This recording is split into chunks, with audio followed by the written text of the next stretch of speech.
Bienvenue dans la suite et fin de ce bootcamp. Alors pour le coup, je suis désolé pour la luminosité, ça commence à tomber, mais à la limite, ce qui nous intéresse, c'est ce qui se passe sur mon écran.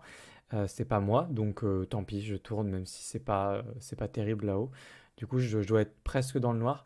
Donc ce qui se passe, c'est qu'on a vu tout ça déjà ensemble. Je vais pas le reciter. On a vu tout ça, tout ça, tout ça, tout ça, tout ça. Et il nous reste quand même, alors si ce n'est l'essentiel, en tout cas, je t'ai promis de pouvoir installer ensemble un système de print on demand. Euh, cette vidéo va être beaucoup plus courte que les précédentes. Vraisemblablement, c'est pas quelque chose de très compliqué. Cela dit, quand on l'a jamais fait, bah, c'est bien d'avoir une vidéo sur YouTube qui nous explique comment faire. Donc c'est ce qu'on fait ensemble.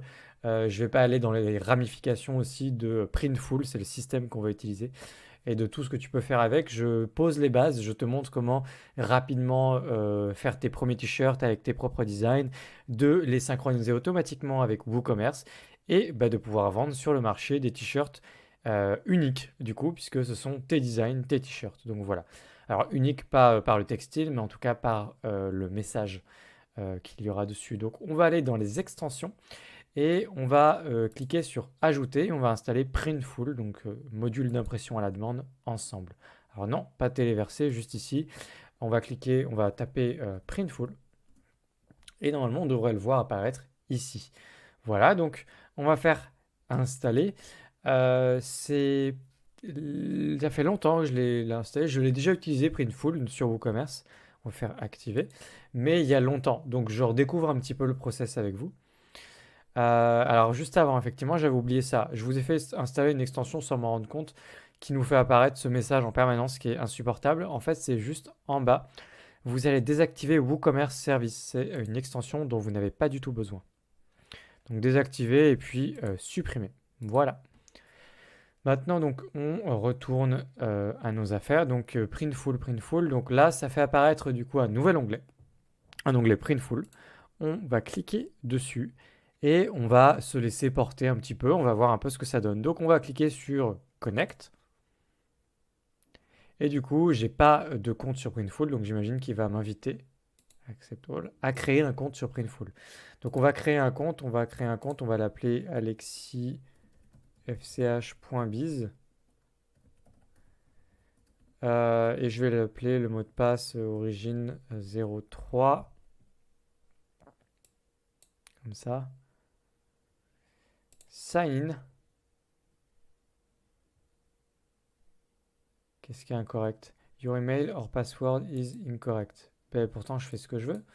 alexifch.biz. Ah, pardon, sign up. Bah oui, il faut sign up. Donc du coup, on va, nous, juste en bas, dans sign up. Et on va, du coup, mon nom, un email, fch.biz. Et on va taper un mot de passe.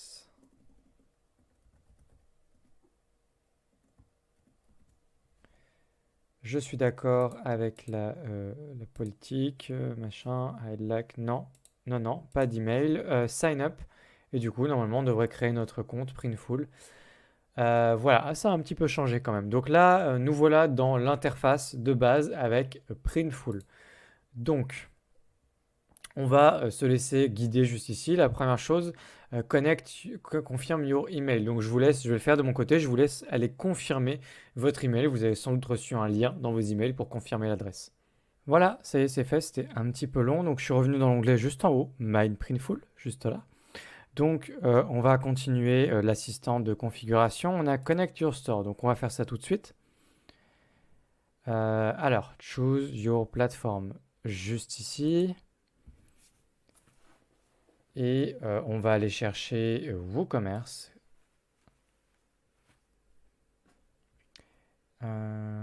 Setup through SiteGround. Connect your WooCommerce store. Setup for an existing store. Alors, je vais lire du coup l'assistant. Je vais pas le lire devant vous, ce sera un peu chiant. Et puis, je vous reviens tout de suite. Ok, j'ai lu. Donc du coup, il nous demande juste avant de connecter l'application Printful d'aller dans WooCommerce Réglages, d'aller dans Avancé, vous allez dans Ancienne API et vous cliquez cette petite coche Ancienne API, tout simplement. Vous faites enregistrer les modifications. Une fois qu'on est là, a priori, si on a bien la dernière version de WooCommerce installée, alors si vous montez une boutique avec moi, il n'y a aucun problème à ce niveau-là. Normalement, il suffit de cliquer sur Printful et de connecter directement juste ici. On va voir ça tout de suite. Connecter en tant que admin, oui, c'est moi. On va faire approuver. Donc du coup, je me reconnecte à mon compte. Voilà, donc je suis arrivé sur cette petite interface. Donc Connect Store to alexiefch.biz. Et voilà, c'est fait. Mon store, du coup ma boutique, est synchronisée avec Printful. Alors à partir de là, ça va être vraiment très simple, je pense. Puisque là déjà ils nous prennent par la main, donc Add Product. On va tout simplement pouvoir créer notre premier produit ensemble. Donc un t-shirt avec notre design. Donc évidemment, soit vous avez votre design, soit vous l'avez acheté. Vous avez peut-être été acheter votre design par exemple sur, je ne sais pas, Shutterstock ou n'importe où ailleurs. Vous achetez un design, vous en faites faire un, vous le faites vous-même. Ou ça peut être juste du texte, si c'est juste un message, un truc écrit. Donc il faut à ce stade-là que vous ayez votre design pour le t-shirt qu'on va faire ensemble évidemment. Donc il y a un tas d'onglets, j'imagine l'onglet Orders qui va te permettre de gérer tes commandes, l'onglet File Library qui à tout hasard va te permettre de gérer tes médias, donc les images, les PNG, tout ce que tu importes pour faire tes t-shirts. Stores, donc du coup, je vois pas si je vais recliquer dessus, mais voilà, il y a juste tout simplement ma boutique qui est connectée. On va avoir l'onglet Billing qui va te permettre de gérer a priori la facturation. Donc, je te laisserai aller voir à ce niveau-là, mais j'imagine que c'est simplement toi pour pouvoir payer, du coup, Printful pour le service rendu, tout simplement. Donc, Unconfirmed Payment, Payment History, Billing Method peut-être. Store Currency, on précise en euros juste ici. Save.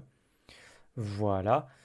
Ensuite, on va aller dans toc, juste ici. Non, on va revenir comme ça. Statistiques, on va voir sans doute. Alors là, il n'y aura pas grand-chose pour nous, j'imagine. Warehouse, c'est pas pour nous maintenant. Mais si jamais vous voulez, vous pouvez faire du stock des t-shirts comme ça directement dans les entrepôts de Printful. Donc on s'éloigne quand même de l'impression à la demande, mais c'est un entre-deux. Donc il faut avoir évidemment un peu de capital. Et puis, en fait, bah, il va falloir créer nos produits tout simplement. Donc, où est-ce qu'on crée nos produits? J'en sais rien. Store, est-ce que si on clique sur la boutique? Voilà. Donc, vous allez dans Store, vous cliquez sur votre boutique et on va pouvoir faire un premier produit ensemble, Add Product. Et alors là, on a le choix. On a le choix des t-shirts, des vêtements, des accessoires sur lesquels on veut faire de l'impression. Donc, nous, on va partir sur quelque chose de très très basique. On va prendre Main Clothing, on va aller dans All T-shirt. Et on va, donc évidemment, toi, tu peux vraiment te balader, regarder un peu toutes les catégories et sous-catégories en fonction de ce que tu voudrais. Et on va prendre par exemple un t-shirt comme ça. On va prendre ça, tiens. Donc là, tu peux vérifier un peu tout ce qui est disponible. Donc là, par exemple, tu vas pouvoir voir que c'est uniquement envoyé depuis leurs entrepôts aux US. Alors que là, ce t-shirt-là, ça peut être envoyé depuis des entrepôts en Europe. Qu'est-ce que ça change? Bah, ça raccourcit en fait les délais de livraison. Donc il faut en tenir compte. Les prix que tu vois là sont sans la TVA. Il faut tenir compte aussi, hein, parce que tu vas avoir la TVA qui se rajoute après. Et puis ensuite, tu as les différentes couleurs. Tu as les couleurs là pour ce t-shirt-là, par exemple, tu as un tas de couleurs disponibles. Disponibles depuis le XS jusqu'au 4XL et en plus, ça peut être envoyé depuis l'Europe. Donc ça, c'est quand même vraiment intéressant. Donc on va prendre celui-là, par exemple, tu as un petit label populaire. On va prendre ce t-shirt. Et donc du coup, on veut que ce soit expédié depuis l'Europe. Donc on va préciser Europe juste ici. Ensuite, choose technique. Donc apparemment, il y a différentes techniques d'impression. J'imagine que c'est pas le même prix du tout. Je me suis pas renseigné en toute transparence, donc je vous laisse voir qu'est-ce qui est le plus intéressant. Moi, je vais rester quand c'est par défaut une technique. Enfin, j'aime bien ce qui est par défaut en général. Si c'est par défaut là-dessus, on va le laisser. On va changer la couleur. On va par exemple en mettre un gris. Je fais vraiment au hasard et puis surtout on va aller chercher tout de suite un design. Donc je vais cliquer là-dessus et puis on va aller regarder tout de suite. Je vais aller chercher moi, je vais cliquer sur Upload et je vais chercher sur mon ordinateur un design de t-shirt. Voilà, j'ai récupéré l'un des designs que mon client m'avait transmis. Donc je vais cliquer juste ici, Chose. Et on va voilà, poser. Alors on va le laisser comme ça. Alors pour le coup, je suis pas fan du gris finalement. Je sais pas si je peux le changer, arriver là ou si c'est trop tard et qu'il faut revenir en arrière. Donc à la limite, pour cet exemple-là, je vais laisser le gris, mais je n'aurais pas laissé gris sinon. Ah bah white. Bah voilà, écoute, tout simplement. Hein, juste là, le blanc, voilà. Donc, we strongly suggest a larger file for better result. Donc là, pourquoi il me dit ça? Il considère que mon design, en fait, n'est pas d'assez bonne qualité, qu'au niveau de l'impression, ça risque de piquer un petit peu les yeux. Donc, je te conseille de faire très attention à avoir des designs qui sont liés vraiment, qui sont destinés à de l'impression. Donc, de l'impression, ça veut dire 300 dpi. Là, on est à 80 dpi. Il te faut au minimum du 300 pixels par pouce, PPP. Si tu travailles sur Photoshop, ça te parle. Dans tous les cas, si tu achètes tes designs, tu les auras de cette qualité-là sans problème. Et au pire, peu importe ce que tu importes dans Printful, il va te dire la qualité de l'impression juste ici. Donc là, un moyen artificiel de gonfler, j'imagine, la qualité de l'impression, c'est de raccourcir, de le rendre plus petit en fait. Toc, voilà, par exemple. Donc là, il trouve que c'est moyen, et là, voilà. Donc c'est pas terrible. Le design aurait été probablement plus grand, mais ça me permet de rentrer dans les clous juste ici et d'être good. Donc là, par exemple, si je veux centrer mon design maintenant, je peux peut-être utiliser les petits boutons juste ici. Align vertical et horizontal. Comme ça, je suis sûr d'être au milieu. A priori, je l'étais déjà. Et voilà, tout simplement. Écoute, ensuite, on pourrait rajouter du texte, on pourrait rajouter apparemment des émoticônes, on pourrait s'amuser comme ça. On va rester simple. On a un design de t-shirt, on l'importe sur nos t-shirts. Arrivé ici, on peut soit ajouter des designs dans le dos, sur l'épaule à gauche, sur eh bien à droite, sur les étiquettes au niveau du label, voilà, sur le t-shirt et à l'intérieur aussi. Je ne sais pas si c'est possible à l'intérieur sur celui-là. Donc tu vois les options qui sont disponibles en fonction du t-shirt, en fonction du modèle. Une fois que tu as mis les designs que tu voulais là où tu voulais, arrivé à ce niveau-là, il te suffit de cliquer sur Proceed to Mockups. Mockup Style, on va rester sur Main. Tu vois, tu as d'autres modèles éventuellement pour présenter ton t-shirt. Ou tu as même un modèle comme ça. Alors je vais garder un modèle avec quelqu'un qui porte le t-shirt. Front, Additional Mockup. Euh, non, on va laisser tout pour l'instant, c'est très bien comme ça. Donc voilà. Mockup format, donc on l'envoie en JPEG, on ne l'envoie pas en PNG, c'est pas du tout utile. Ensuite, proceed to description. Donc là, on va pouvoir d'avance, mais on est d'accord, tout ça, on va pouvoir le changer dans WooCommerce, il n'y a pas de souci. Maintenant, fais-le là d'office, c'est comme ça, ce sera sur les rails, ce sera nickel. Tu changes le titre de ton produit, tu changes la description de ton produit. Tu as vu, ils sont quand même sympas. Par défaut, ils te proposent directement une description. Alors, je te conseille de la changer. Maintenant, tu en as une par défaut et tu as vu, je peux carrément changer la langue rapidement. Donc, nous, on va rester en français. Produit, description, titre. Size guide. Donc, nous, on est plutôt en Metrics. On n'est pas du tout sur ce système de mesure-là. Nous, on est voilà, sur celui-ci. Donc, tu cliques sur Metrics juste ici. Ce qui va importer automatiquement un guide pour les tailles des t-shirts. On va laisser la case cochée attacher le guide des tailles, du coup. On va faire Proceed to Pricing. Là, on a une proposition de prix de revente. Alors du coup, moi, je vais tout laisser par défaut. Là, tu as le prix de Printful. Là, tu as le prix conseillé et donc l'estimation du profit que tu peux faire en fonction des variantes de t-shirt. Je laisse tout par défaut. Tu crées tes propres prix, ton propre pricing pour tes produits. Moi, je laisse donc les prix là. Ensuite, on peut directement laisser la case cochée produit publié, publish product. Comme ça sera directement publié dans le store. Et on peut choisir une catégorie. Donc là, tu reconnais les anciennes catégories. Moi, tu te rappelles, sur notre boutique, il y avait plein de produits qui n'avaient rien à voir. J'ai tout supprimé entre-temps. Mais j'ai pas supprimé les catégories. Et les catégories, elles sont là. Mais du coup, nous, t-shirt, a priori, c'est bon. On va garder la catégorie t-shirt. Pourquoi pas. Donc on a directement une catégorie, sinon j'imagine qu'on pourrait en créer une, mais sinon tu pourras mettre la bonne catégorie plus tard dans WooCommerce comme n'importe quel produit ordinaire. Et puis on va cliquer sur Submit to Store. Voilà, c'est terminé. Donc il m'a affiché tout ça comme ça. Donc là on pourra par la suite ajouter de nouveaux produits juste ici, toujours le gros bouton rouge Add Product. Et puis on a la liste, on a notre produit juste ici. Voilà, écoute, donc a priori le bouton New Order, ça te permettrait de passer des commandes à la main. Admettons que tu n'es pas ta propre boutique ou je ne sais pas comment tu t'organises, mais tu pourrais tout à fait, si ce n'était pas synchronisé automatiquement, tu peux tout à fait avoir Printful d'un côté, ta boutique sur WooCommerce de l'autre. Quand tu as une commande, tu viens ici, tu passes toi-même manuellement les commandes. Encore une fois, l'automatisation, c'est un truc que tu pourrais faire à la main. C'est pour ça qu'on parle d'automatiser, mais c'est pas indispensable. Imaginons un moment que pour une raison X ou Y, tu sois totalement perdu avec les trucs connectés entre eux et tout, et tu sais pas quoi faire. Mais en fait, t'es pas obligé d'avoir des trucs qui automatisent. Tu peux tout à fait le faire à la main. Dans ce cas, tu viens sur printful.com, tu t'inscris, tu ouvres un compte client, et ensuite tu crées tes t-shirts dans ta boutique ici, et puis tu peux gérer ensuite et vendre tes t-shirts, peu importe de la manière dont tu veux, tu fais comme tu veux. Voilà, et puis tu peux créer tes boutiques, ta boutique, voilà. Enfin bon, là je m'égare, mais je vais revenir du coup sur WooCommerce juste ici. Et normalement, alors pas dans WooCommerce, du coup dans les produits, juste ici dans les produits, on devrait avoir notre t-shirt. Voilà, magique, on a notre t-shirt. Donc du coup, je vais cliquer sur afficher, on va l'afficher juste ici. On a notre t-shirt avec un design magnifique. Donc je vous recommande de soigner un peu au niveau du design du t-shirt et tout, je vous laisse voir. Mais du coup, on a notre t-shirt. On a la description que je te recommande de faire à nouveau, évidemment. Information complémentaire, on a le poids du t-shirt ici. On a size chart. Alors, l'idéal, c'est évidemment de ne pas laisser ça en anglais d'une part. Et puis, bah là, tout ça, juste de ne pas laisser ça en anglais en fait. Donc, est-ce qu'on peut le modifier? On va regarder ça tout de suite ensemble, juste ici. On va cliquer sur notre produit et on va regarder. Ah oui, juste ici. Size chart. Toc. Comment est-ce qu'on traduit ça? Je ne sais pas. Alors, si je sais comment faire, en fait, tu as des extensions aujourd'hui dans WooCommerce qui te permettent de contrôler en fait ce que tu veux au niveau des onglets, des produits, tout ça. Donc, il faut que tu tapes quelque chose en anglais comme WooCommerce Tabs, par exemple, T-A-B ou T-A-B-S au pluriel.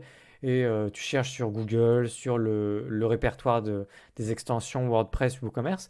Tu vas trouver plein d'extensions pour contrôler un peu ce que tu peux voir au niveau des onglets, et notamment renommer certains onglets qui ne sont pas faits pour être renommés par défaut. Tout ça, c'est des extensions pour contrôler tes onglets des produits. Je ne vais pas rallonger cette vidéo-là, puisque ce n'est pas l'objet de la vidéo. Mais ça, tu pourrais très très certainement, sans souci, si ce n'est le supprimer, puisque tu peux sûrement le supprimer, mais dans tous les cas, tu peux au moins le renommer grâce à une onglet avec je suis fatigué, une extension avec les onglets. Voilà. Tu vois, il est temps que ça se termine. J'ai eu une grosse journée, donc du coup, ce que je te propose, parce que là, en fait, concrètement, je t'ai montré ce que je voulais te montrer. On va revenir sur boutique. Normalement, par défaut, on a notre t-shirt, il est là. Et avec tout ce que je t'ai montré jusqu'à maintenant dans ce bootcamp, tu as tous les outils pour pouvoir créer un blog, avoir des liens affiliés comme l'a fait l'auteur du coup de Motard France. Tu as vu, il y avait des liens affiliés Amazon. Tout le monde peut s'enregistrer dans le programme d'affiliation Amazon, pour ne citer qu'Amazon. Il suffit de taper Amazon partenaire sur Google et tu peux gagner des commissions en recommandant n'importe quoi, en redirigeant tes visiteurs sur Amazon. Donc, tu peux monter ton blog, avoir tes articles de blog, avoir ta première boutique. Tu peux mettre n'importe quoi sur ta boutique, sourcer des produits et des fournisseurs, que ce soit en Chine ou dans ta rue avec des fournisseurs ou des artisans locaux. Tu peux faire tout ça sans problème. Tu peux donc monter ta boutique rapidement et de manière vraiment fonctionnelle. Tu vas pouvoir encaisser des paiements sans problème. Tu peux faire de l'impression à la demande. On est en 2019, c'est quand même trop cool de pouvoir faire ces trucs-là. Tu peux vraiment avoir tes designs de t-shirts uniques et faire tes propres t-shirts et les proposer sur le marché comme ça avec ta propre boutique pour 43 euros, hein, toujours tout ça. Printful, c'est gratuit, hein, toujours. Tu peux créer tes pages. Donc là, on a une page à propos, mais tu peux créer en réalité toutes sortes de pages de tout ce que tu veux. Tu es sur WordPress, hein, bienvenue. Tu peux créer ce que tu veux, tu peux créer d'autres pages et créer des trucs plus intéressants encore par rapport à ta boutique ou ton projet professionnel. Donc tu as ta page contact, tu as ton panier. Il va falloir revenir sur la page contact rapidement maintenant que j'y pense. Et puis, donc la page d'accueil, voilà, qu'on avait faite ensemble. Écoute, on a fait le tour. Donc là, à ce niveau-là, pourquoi j'avais laissé ça comme ça? Bah, c'est tout simplement parce que je voulais mettre en avant mes propres t-shirts. Donc, si on fait modifier avec Elementor, on va très rapidement modifier. Euh, Juste en bas. Voilà. Donc ici, par exemple, je sais pas, je vais vouloir mettre mon t-shirt. Donc, je vais récupérer une image. Voilà, le design de mon t-shirt. Et j'ai mon t-shirt juste ici, tout simplement. Donc là, ensuite, cette page d'accueil, elle peut être beaucoup plus fournie, beaucoup plus dense, intéressante en termes de contenu, c'est clair. Mais le but, c'est que je fasse pas que je fasse tout ça, c'est vraiment un bootcamp, hein. Donc là, tu as l'image du t-shirt, tu écris, tu laisses passer à écran en anglais, tu écris ce que tu veux ici et là. Si tu veux mettre un lien vers le produit pour ton t-shirt, juste ici sur l'image, tu cliques sur lien, URL personnalisé Et tu tapes, par exemple, tu commences à taper t-shirt, je sais pas, normalement il va me sortir mon produit, je pense. Comment il s'appelait ce produit? Je sais plus du tout. T-shirt? Ouais, il est là, t-shirt unisexe à manches courtes, tu vois, il te ressort le produit. Donc hop, j'ai un lien vers mon produit, tout simplement. Voilà, donc moi je vais quitter, je vais pas enregistrer tout de suite, je terminerai ça plus tard, je fais quitter, donc tu vois, tu peux modifier cette partie-là sans problème. Et puis la page contact, en fait, on n'a pas encore installé de formulaire de contact. Juste ici, contact, il n'y a rien du tout. C'est avec l'extension qu'on a dû installer, donc WordPress Forms, dont je me sers jamais non plus puisque je me sers de la version professionnelle d'Elementor. Je vais quand même regarder ça donc rapidement avec toi. On va cliquer sur juste ici un formulaire qui a déjà été fait a priori, Contact Form par défaut. Et donc ce formulaire, comment est-ce qu'on l'intègre? Donc juste ici, si je clique sur le formulaire, on va avoir libellé Your Email, c'est ça que j'aurais voulu changer. Où est-ce que je le change? Ok, j'ai trouvé, donc c'était juste dans les options avancées juste ici, texte et d'espace réservé, alors c'est bizarrement fait, mais email, donc tout simplement, on va avoir le sujet sans doute juste ici, on va taper donc sujet, et on va laisser message. Alors ça doit être encore dans les options avancées. Est-ce que... Ouais. Et donc dans les options avancées juste ici, sujet. Donc email, sujet, message. Et si je veux rajouter un champ, comment est-ce que je fais? Donc, je vais chercher rapidement comment on rajoute un champ. Donc, alors, moi, tout ce que j'ai fait pour l'instant, c'est dupliquer un champ. J'en ai dupliqué un en cliquant juste ici, email, et on pourrait changer le libellé, par exemple, tout simplement. Parce qu'en réalité, les libellés de champs, ça, c'est pas tant que ça important. À partir du moment où la personne a compris ce qu'elle devait mettre, c'est pas vraiment un problème. C'est des histoires d'HTML. Enfin, bref. Donc, email, tel, par exemple, sujet, message, et le bouton. Le bouton, il faudrait pouvoir le changer. Donc maintenant, je vais regarder où est-ce qu'on peut changer le bouton. Ok, donc je reviens en arrière rapidement. En cliquant sur ajouter des champs, en fait, c'est comme ça que tout simplement, que tu peux ajouter des champs. Donc tu as une ligne de texte, des cases à cocher, des emails, tout ce qui est relatif à un formulaire que tu connais déjà sans doute très bien. Donc je reviens maintenant sur la question du bouton. Voilà, donc c'est dans Réglages, juste ici, Réglage général, et tu as juste ici texte du bouton d'envoi. Send message, nous on va marquer nous ou envoyer simplement par exemple. Envoyer ou tu aurais pu mettre nous contacter. Alors pense à traduire un petit peu tout. Là tu vois, je vois sending, donc on pourrait mettre par exemple en cours d'envoi. Ça doit s'afficher, j'imagine. Peut-être faute d'orthographe, là je suis pas sûr. En cours d'envoi, en cours d'envoi. Juste ici, notification. On a, alors non, confirmation ici, par exemple, tu as le petit message de confirmation. Il faudrait le traduire aussi, donc je te laisse le traduire en français. Voilà, donc on a notre formulaire de base. On ne va pas s'embêter plus que ça. Je me doute bien qu'il y a plus d'options que ça dans ce plugin. Je préfère prendre le temps de le prendre en main et te faire peut-être un jour une vidéo, du coup, à part exprès dédiée à WordPress Form. Donc on va faire enregistrer et intégration. Alors, du coup, je vais récupérer juste ce petit bout de code, ce shortcode ici. Je vais faire copier. Et du coup, on va retourner sur la page contact. Contact. Je vais faire modifier avec Elementor. Et on va intégrer le formulaire avec ce petit code court qu'on vient de choper. Juste ici. Hop. Je ferme ça. Toc. Donc, voilà. Voilà. Voilà, voilà. Alors, c'est... Ben non, mais c'est rien du tout. Voilà, c'est tout. Mettre à jour. Je reviens en arrière. On a notre formulaire de contact. Donc là, le site est bel et bien terminé. Là, il n'y a pas de souci cette fois. Je reviens rapidement en arrière. Je regarde contact. Formulaire de contact, email, tel, sujet, message envoyé, tout simplement. Écoute.